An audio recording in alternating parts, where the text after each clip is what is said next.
I wanted to figure out how close we are to seeing driverless cars on our roads, driving us around.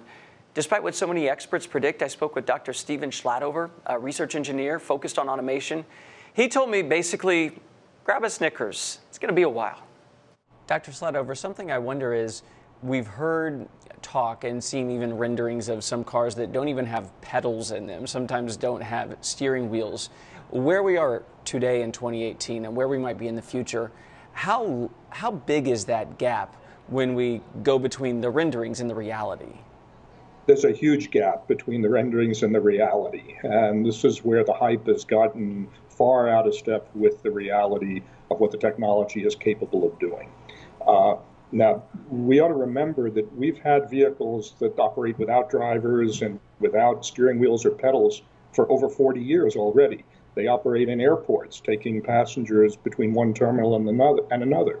There's no driver on those vehicles. They're automated completely, but they're in a very protected right-of-way where the environment is predictable and they don't have to deal with pedestrians and bicyclists and vehicles driven by people. So that's already been state of the art for 40 years. Now, the hard part is how to start relaxing those restrictions on the environment in which the vehicles are capable of operating.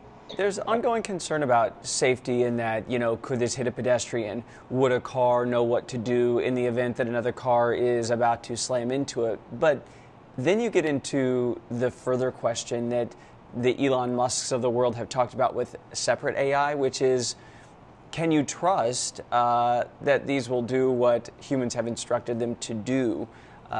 Do you have a great confidence that that's going to be okay in the future, or are you somewhat hesitant? The right question to ask is, can you trust that the software is going to be so close to perfect that that software will be no less safe than drivers are today? So still a human problem. It's still a human problem because humans write the software. And it's the human errors that go into the development of the software and the development of the sensor systems and the ability of those sensors to recognize all the obstacles in the driving environment. There's still a huge amount of work that has to be done to get those systems up to the level of safety of normal drivers today. But if you were to guesstimate when we will see this next technological leap into self-driving cars on the road, we've worked out all the kinks or claim to have, what do you think it would be? We're not going to see it in a leap. It's going to be a series of gradual step-by-step improvements. So the idea that there's going to be a big leap and all of a sudden this nirvana is going to arrive is nonsense.